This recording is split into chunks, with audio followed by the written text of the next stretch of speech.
Hello everyone.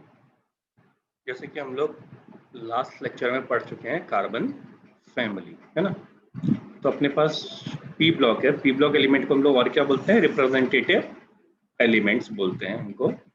तो इसमें हम लोग का जो खत्म हो चुका है आपके पास वो है boron family and carbon family. जिसने नहीं देखा वो जाके देख सकता है, वो लेक्चर्स कंप्लीट है ना। उसके बाद ही आप ट्राई करो। अब ये पी ब्लॉक क्या है आपके पास? ये अपने पास 15 टू 18 वाला जो पार्ट है, आप 13 14 पढ़ चुके हो, है ना। तो 15 टू 18 वाला पार्ट है वो आता है हमारी 12th क्लास में एनसीईआरटी के बेसिस पे, है ना, या बोर्ड के बेसिस पे आप बोलोगे तो हम शुरू करते हैं। अपने पास जो हमारे पास है आज ग्रुप 15, या जिसको हम लोग डायरेक्टली बोल रहे हैं नाइट्रोजन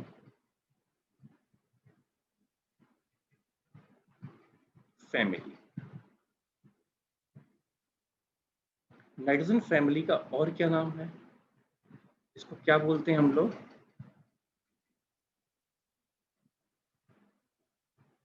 ग्रुप 15, और इसको बोलते हैं हम लोग 5A ग्रुप, है ना। ग्रुप कौन सा ये? 5A ग्रुप है जो इसे हम लोग बोलते हैं, है ना। इसका जनरल कॉन्फ़िगरेशन क्या होता है?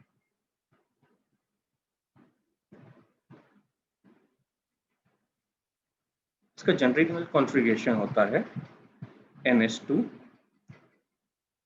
और NP3, है ना। तो आपके पास क्या है? आपके पास है 5 हो गए, है ना। अब जब भी 4 से ज्यादा इलेक्ट्रॉन्स आते हैं आपके पास, क्या है? 4 से ज्यादा इलेक्ट्रॉन, है ना। अगर 4 से ज्यादा इलेक्ट्रॉन आ रहे हैं यहाँ पे तो ध्यान दो आप। तो ये कितने? 5। जब भी 4 से ज्यादा आ रहे हैं तो इसको 8 से माइनस कर दो, है ना। या तो यहाँ पे 5 आएगा, कितने ये +5 है, या तो, है ना। ठीक है। अगर इसे 8 में से माइनस करोगे, सेकंड ऑप्शन, 8 में से माइनस करोगे तो क्या आएगा? -3, है ना। तो आपके पास ये दो ऑक्सीडेशन नंबर होते हैं इनके जनरली। ठीक है, ये दो जनरली इसके ऑक्सीडेशन नंबर होते हैं। जब भी 4 से ज्यादा आए तो आप क्या करो? 8 से माइनस कर दो हमेशा, है ना, क्योंकि वो उतने इलेक्ट्रॉन एक्सेप्ट करेगा अपना ऑक्टेट कंप्लीट करने के लिए, ये बोलते हैं हम लोग। तो अब देख लेते हैं कौन कौन से एलिमेंट्स होते हैं इसमें, है ना। इसमें जो एलिमेंट्स होते हैं दैट इज, पहला is nitrogen,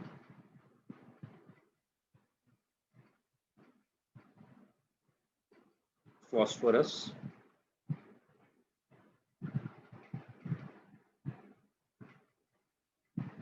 arsenic,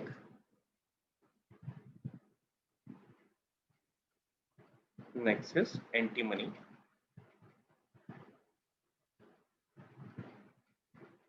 and the last is bismuth। ठीक है, तो है क्या इसमें? अब देखो, अब क्या आप इसकी शॉर्टकट ऑलरेडी हम डिस्कस कर चुके हैं, याद करने के तरीके, है ना। याद करने का तरीका या कुछ कोई ट्रिक नहीं है, आप याद कर लोगे या धीरे धीरे प्रैक्टिस करते चले जाओगे ना तो सारे बच्चों को याद हो जाता है ना। क्या होता है ना, कुछ लोग ऐसा फोकस कर लेते हैं कि यार ये हम लोगों को याद करने का ये मेमोरिक्स है ना, मतलब कि याद करने के कोई तरीके हैं, उसका कोई बहुत बड़ा यूज नहीं है। आप अगर अच्छे से पढ़ोगे ऑटोमेटिकली आपको ये सारी चीजें याद हो जाएंगी, है ना। ये सब 10th में अच्छा लगता है कि हाँ यार कि याद कर रहे हैं, याद हो गया, ये फैमिली याद हो गई, वो फैमिली याद हो गई, है ना। वैसा सिनेरियो नहीं है। आप अगर नाइट्रोजन फैमिली प्रॉपर पढ़ोगे बैठ के आराम से तो आपको सीक्वेंस अपने आप याद हो जाएगा, है ना।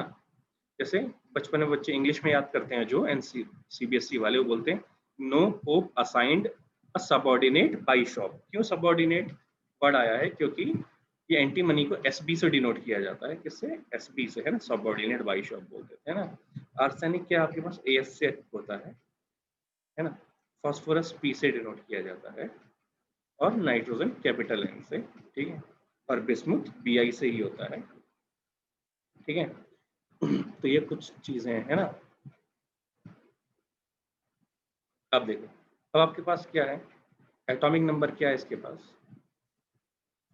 जो आएगा 7, है ना। क्या इस पे 7 है? तो हमारे पास होता है हीलियम He, एंड इसके बाद इस 2s 2n 2p3, है ना। इसके बाद क्या आता है आपके पास? 15, 8 ऐड कर दिया आपने। अगर 8 ऐड कर दोगे तो क्या आ जाएगा इसमें?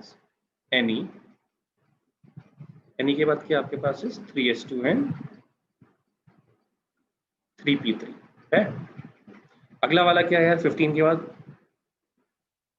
33, तो ये क्या हो जाएगा आपके पास आर्गन।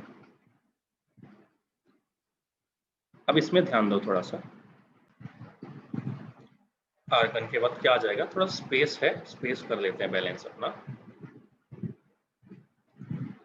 तो पहले लेते हैं क्या अपने पास है आर्गन,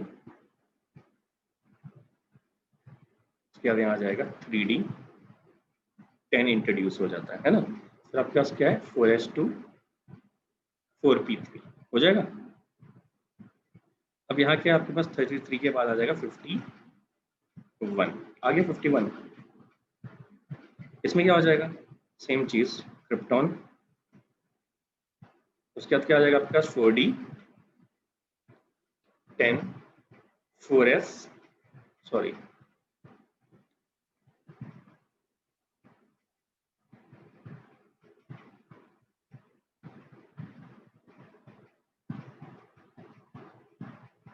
5s 2n 5p3।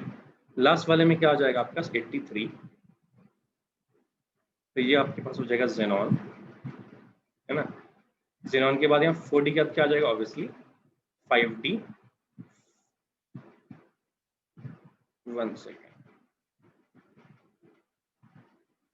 अब इसमें क्या है नीचे f ऑर्बिटल इंट्रोड्यूस हो जाता है। जब f ऑर्बिटल इंट्रोड्यूस होगा तो आप क्या लिखोगे 4f14 है ना। उसके बाद क्या आ जाएगा आपके पास 5d10, उसके बाद क्या आ जाएगा आपके पास obviously 6s 2n 6p3।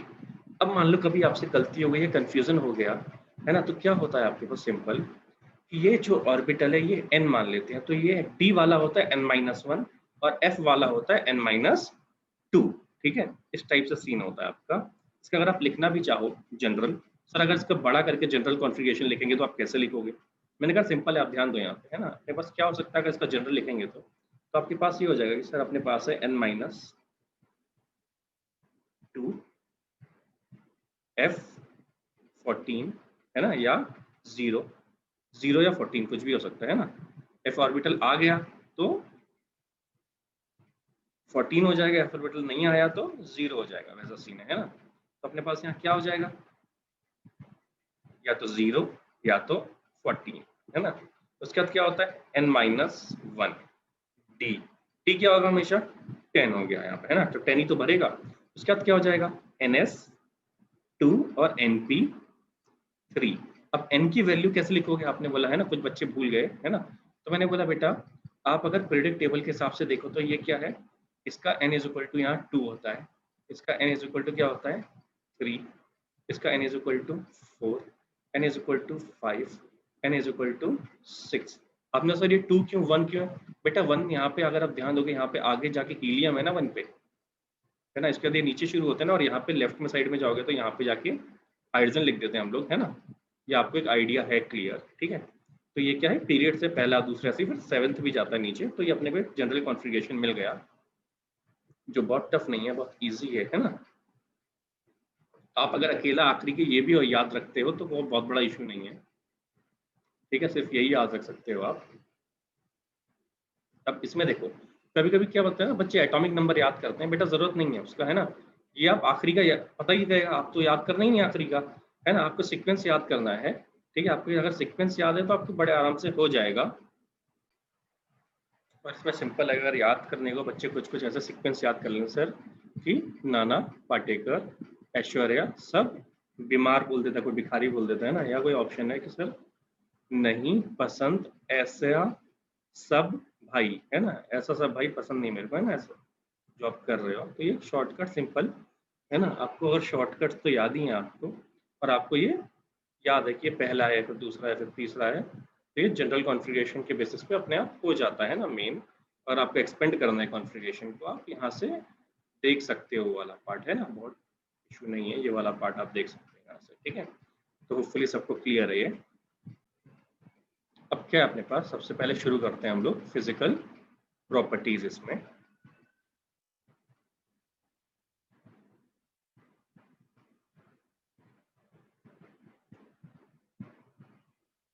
Physical properties. अब आपके पास सबसे पहली फिजिकल प्रॉपर्टीज है एटॉमिक साइज।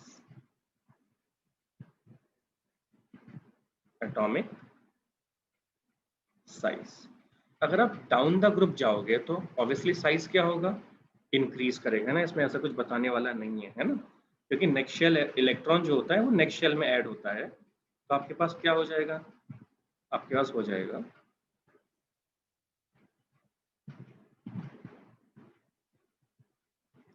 नाइट्रोजन, नाइट्रोजन से बड़ा है फास्फोरस, है ना।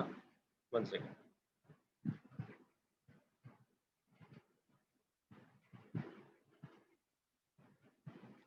आपके पास क्या है, नाइट्रोजन, नाइट्रोजन से बड़ा है फास्फोरस, फास्फोरस से बड़ा है आर्सेनिक, है ना, आर्सेनिक से बड़ा है एंटीमनी, है ना, एंटीमनी से बड़ा है बिस्मुथ, है ना। क्यों, क्योंकि डाउन द ग्रुप क्या होता है, साइज इंक्रीज होता है। साइज क्यों इंक्रीज होता है, क्योंकि जो डाउन द ग्रुप इलेक्ट्रॉन होता है ऐड होता है वो नेक्स्ट शेल में ऐड होता है ना। या बोल सकते हो कि हम जब नीचे जाते हैं तो period by period new shell add होती है ना। ठीक है, सेकंड क्या है आपके पास इसमें, ionisation energy, ionisation energy already पढ़ चुके हो आप। आयनाइजेशन एनर्जी क्या होता है मैं बता देता हूँ ना। एक मोल इलेक्ट्रॉन को निकालने के लिए आउटरमोस्ट शेल से एक मोल इलेक्ट्रॉन को निकालने के लिए जो एनर्जी देनी पड़ती है किसी है एटम को, है ना, वो क्या कहलाती है, उसकी आयनाइजेशन एनर्जी, है ना। किसी एटम में हम लोग जो आउटरमोस्ट शेल के एक इलेक्ट्रॉन या एक मोल इलेक्ट्रॉन को निकालने के लिए एनर्जी देते हैं वो क्या कहलाती है, हमारी आयनाइजेशन एनर्जी, है ना। होता क्या है, किस पे डिपेंड करती है, ऑलरेडी आपको पता हुआ है। अगर जो न्यूक्लियस है सर उसमें क्या होते हैं, प्रोटॉन, है ना। न्यूक्लियस में क्या होते हैं अपने पास, प्रोटॉन होते हैं, जो आपको ऑलरेडी पता है ना। स्टिल एक छोटा सा एग्जांपल के लिए हम बता देते हैं आपके, है ना। क्या आपको पता है कि सर यहाँ क्या होता है, प्रोटॉन होता है अपने पास, है ना। तो अगर आपके पास यहाँ प्रोटॉन है अवेलेबल और यहाँ पे क्या है, ये इलेक्ट्रॉन होता है इस शेल में, ठीक है। तो ये किस पे डिपेंड करता है, न्यूक्लियर चार्ज। जो इलेक्ट्रॉन को प्रोटॉन अट्रैक्ट कर रहा है, प्रोटॉन कहाँ पे है, प्रोटॉन कहाँ पे है, न्यूक्लियस में। अगर आप ध्यान दो यहाँ पे प्रोटॉन है न्यूक्लियस में, तो इसलिए इसका नाम क्या होता है, न्यूक्लियर चार्ज। तो जो न्यूक्लियस का प्रोटॉन इलेक्ट्रॉन को अट्रैक्ट करता है ना, अट्रैक्ट करता है, उसको क्या बोलते हैं, न्यूक्लियर चार्ज। किस पे डिपेंड करेगा, रेडियस पे। तो आपको पता है force of attraction is inversely proportional to radius, है ना, ये आपको ऑलरेडी पता है। तो अगर साइज बढ़ेगा तो अट्रैक्शन क्या हो जाएगा, कम हो जाएगा। अगर रेडियस इंक्रीज होगी तो न्यूक्लियर चार्ज क्या होगा, डिक्रीज हो जाएगा, है ना। अगर छोटा साइज होगा तो इलेक्ट्रॉन को जल्दी होल्ड करके रखेगा, तो इलेक्ट्रॉन को आप आराम से नहीं निकाल सकते। जैसे जैसे आप घर पे हो, मम्मी के पास में हो, मम्मी प्रोटॉन है, तो अगर मम्मी के पास में हो तो आपका दोस्त आपको बाहर निकाल के नहीं ले जा सकता, है ना, क्योंकि वो प्रोटॉन आपको पकड़ के रखेगा, कहाँ जा रहे हो, क्यों जा रहे हो। अगर आप मान लो घर से बाहर हो, थोड़ा दूर हो, तो मम्मी की नज़र में नहीं हो, मम्मी से दूर हो, है ना, तो आप कहीं भी घूमने जा सकते हो, है ना, क्योंकि आपका अट्रैक्शन फोर्स मम्मी का या फैमिली का कम है। तो उस केस में क्या हो जाता है, आप कहीं भी घूमते हो और घर वालों से झूठ बोल सकते हो कि हम लोग कोचिंग में बैठ के पढ़ाई कर रहे हैं ना, ऐसा सीन। तो यहाँ पे क्या हो जाएगा आपके पास, down the group ionisation energy क्या होती है, ऑब्वियसली डिक्रीज हो जाएगी, है ना, क्योंकि साइज इंक्रीज हो रहा है। तो आपको पता है ionisation energy is inversely proportional to atomic size. अगर साइज बढ़ेगा तो आयनेशन एनर्जी क्या हो जाएगी, कम हो जाएगी। तो ये आपको साइज का पता ही है ना। तो अब अपने पास क्या आ जाएगा, नाइट्रोजन सबसे ज्यादा क्योंकि साइज छोटा है, फिर फास्फोरस, फिर आर्सेनिक, फिर एंटीमनी, उसके बाद बिस्मुथ, है ना, इसके जस्ट इनवर्स, इसके जस्ट इनवर्स, है ना। तो आपके पास ये आ गया, ठीक है। नेक्स्ट, ये क्लियर है हमें। नेक्स्ट क्या है हमारे पास, नेक्स्ट ले लेते हैं इलेक्ट्रोनेगेटिविटी।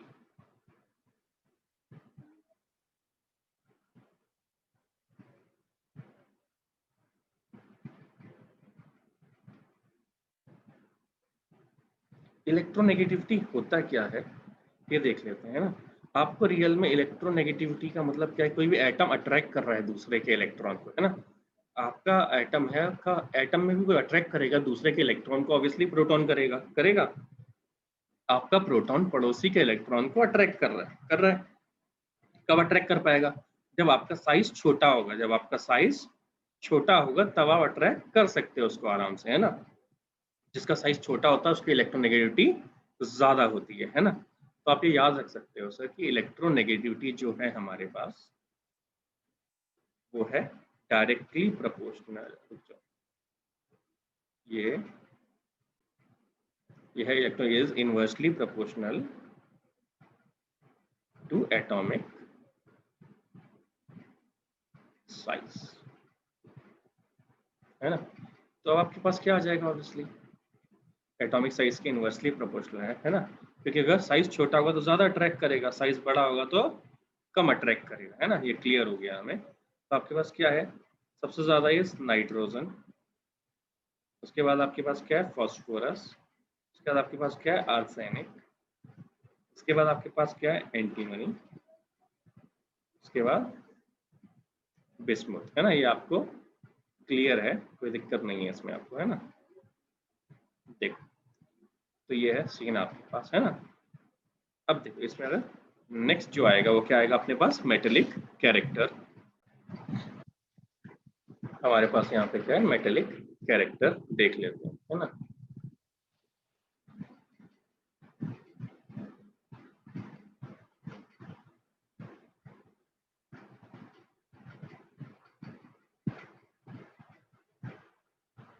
मेटेलिक कैरेक्टर में क्या है? अगर आप देखोगे नाइट्रोजन एंड फास्फोरस, है ना।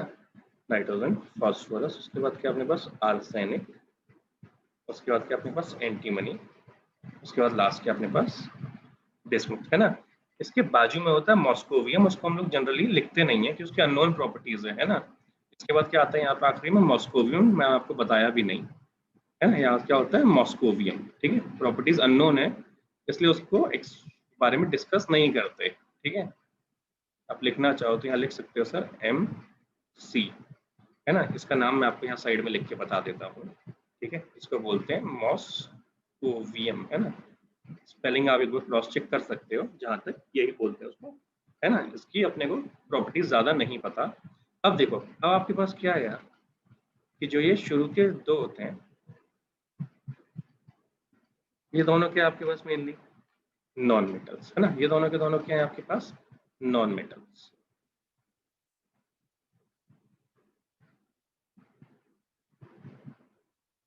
ठीक है। उसके बाद अगला क्या है दोनों आपके पास? मेटलॉइड। मेटलॉइड का मतलब जिसमें दोनों की प्रॉपर्टी हो, है ना, मेटल और नॉन मेटल की। बिस्मुथ क्या होता है? मेटल होता है, ठीक है। बिस्मुथ क्या होता है? मेटल होता है ना। चेंजिंग प्रॉपर्टीज है इसके अंदर, है ना। ये आपको क्लियर याद कर सकते हो आप, है ना। आपको ऑब्वियसली पता है down the group metallic property बढ़ती है ना। अब देखो इसमें और क्या, एक और अच्छी चीज मैं आपको बता देता हूँ। इसका जो जनरली एन नाइट्रोजन फैमिली है ना, इसका नाम आप देख सकते हो। और क्या लिख सकते हैं इसका नाम? इसको और क्या बोला जाता है? लिखा नहीं मैंने, इसको और क्या बोलते हैं? निक्टोजेंस और बोलते हैं। जेनिक ग्रीक लैंग्वेज का वर्ड है ना, इनको बोलते हैं जनरली इस ग्रुप को इस निक्टोजेन, है ना। क्लियर है? अब देखो आपके पास क्या है? सिंपल वापस आ जाते हैं ना। मैंने आपको पहले भी बोला मॉस्कोवियम क्यों नहीं लिखा? क्योंकि सिंथेटिक एलिमेंट है ना, बनाया गया है, मैन मेड है। ये क्या है? ये सब मैन मेड है। एफ ब्लॉक आता है, एफ ब्लॉक पूरा मैन मेड है ना, पूरा का पूरा मैन मेड ही लिया जाता है एफ ब्लॉक को, ठीक है। ये सिंपल चीजें हैं, है ना।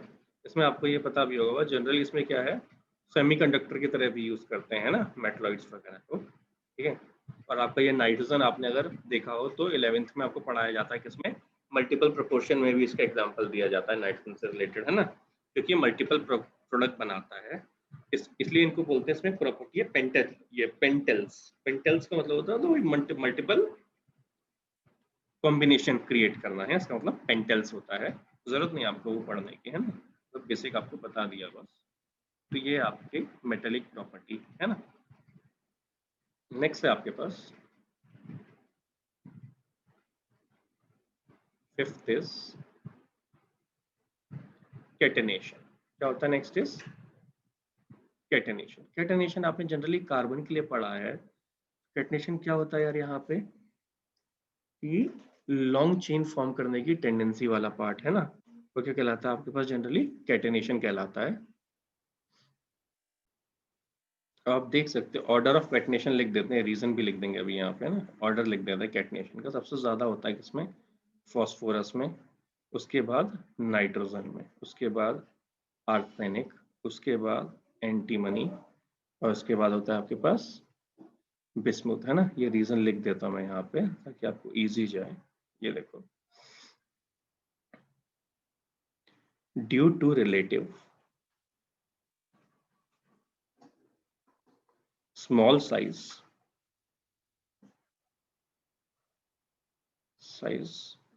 ऑफ नाइट्रोजन बोल सकते हो आप, है ना, due to relative small size of nitrogen, है ना। ये क्या करते हैं, ऑब्वियसली लोन पेयर रिपल्शन होता है। इनमें क्या होता है, lone pair repulsion.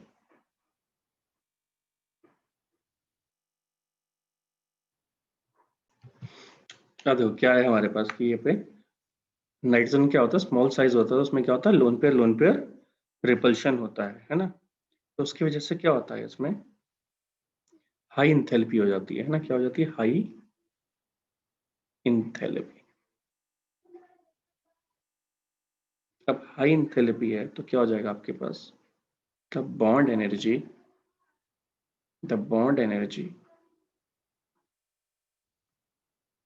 Of nitrogen bond is less expected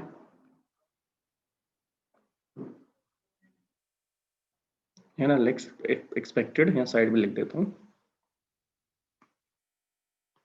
less expected. उसके बाद यहाँ से यहाँ ले लेना,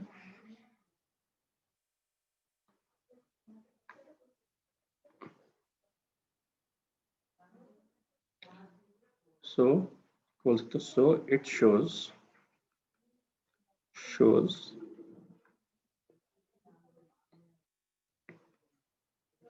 less catenation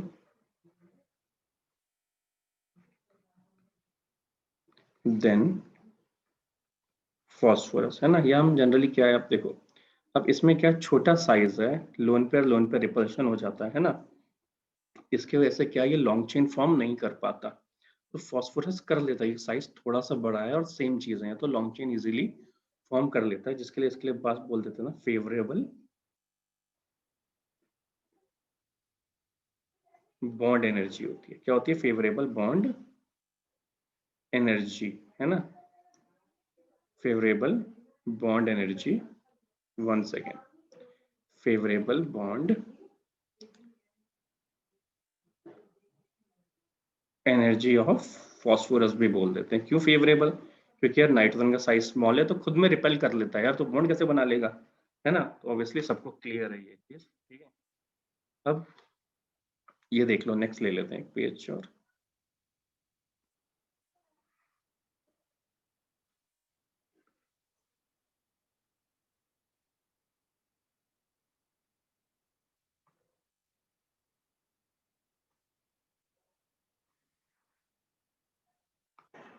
अब देखो आपके पास क्या है इसमें,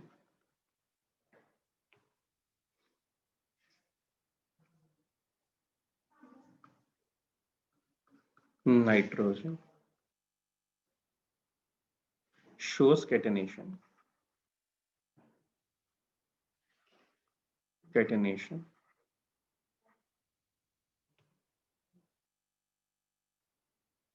in